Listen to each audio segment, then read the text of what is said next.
இந்த ஸ்வீட் பார்த்தீங்கன்னா கேசரிக்கே தம்பியாக இருப்பானாட்டுக்கும். அதாவது பஞ்சாப் சைடு நார்த் சைடுலாம் பார்த்தீங்கன்னா இது மக்கண்டி ஹல்வான்னு சொல்லுவாங்க. அதாவது நம்ம சைடு பார்த்தீங்கன்னா இது கேரமல் கேசரின்னு கூட சொல்லிக்கலாம். அதாவது கேரமல் அல்வா. இது செய்யறதுமே ஈஸி, சூப்பராகவும் இருக்கும். மறக்காமல் நம்ம பேஜை ஃபாலோ பண்ணிக்கோங்க. அதுக்கு முன்னாடி ஒரு கப் ரவை எடுத்துட்டு அதை வந்து 2 டம்ளர் பாலில் வந்து பார்த்தீங்கன்னா ஊற வச்சுருங்க. ஒரு 1/2 hour ஊறட்டும், இல்லைனா ஒரு 10 minutes ஊறட்டும்.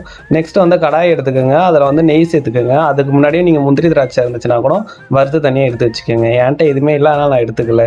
ஸோ இதுக்கப்புறம் பார்த்தீங்கன்னா 1 டம்ளர் சர்க்கரையை போட்டு அதை கேரமல் பண்ண வேண்டியதுதான். இது கேரமல் ஸ்டேஜ் பார்த்தீங்கன்னா இதில் பப்பிள்ஸ் வரும். அந்த டைமில் வந்து நம்ம பாலில் சோக் பண்ணி வச்சிருந்த ரவையை எடுத்து இதில் சேர்த்துக்கலாம். அவ்வளோதான். இது பார்த்தீங்கன்னா இதை ஊற்றுனது உடனே பார்த்தீங்கன்னா இந்த மாதிரி தான் இருக்கும். ஏதோ ஒரு கட்டியான மாதிரி ஒரு ஸ்டேஜ் மாதிரி இருக்கும். அது கிண்ட அந்த கேரமல் வந்து கரைஞ்சிரும். பயப்பட தேவையில்லை. கைவிடாமல் கொஞ்சம் கிண்டிடுங்க, இல்லைன்னா தீஞ்சிரும் அடியில். அதுக்கப்புறம் நல்லா இந்த மாதிரி கிண்டினதுக்கப்புறம் கடைசியாக ஏலக்காய் பவுடர் போட்டு இறக்கி சாப்பிட்டு பாருங்கள். ஒன் டைம் ட்ரை பண்ணுங்கள் நார்த் சைடு ஸ்வீட்லாம். தேங்க்யூ ஃபார் வாட்சிங்.